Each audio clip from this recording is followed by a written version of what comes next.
Hi guys, subukan nyo magluto ng ganitong recipe ng chicken guys. Siguradong mapawaw kayo sa sobrang sarap. Una, i-marinate muna natin ang ating chicken with oyster sauce, soy sauce, garlic, at honey. Kung wala kayong honey, pwede kayong gumamit ng sugar. Marinate natin siya ng mga 1 hour or overnight sa fridge. Yan.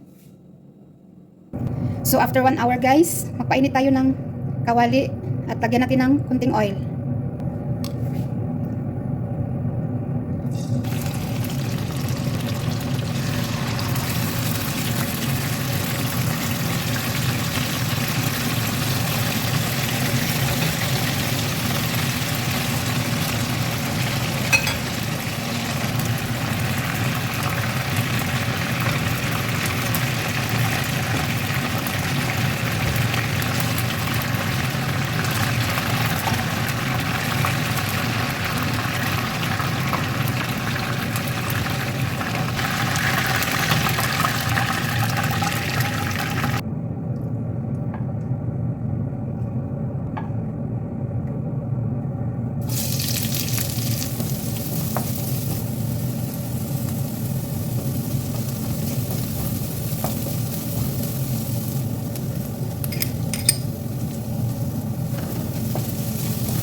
Wow, ang sarap ng amoy guys.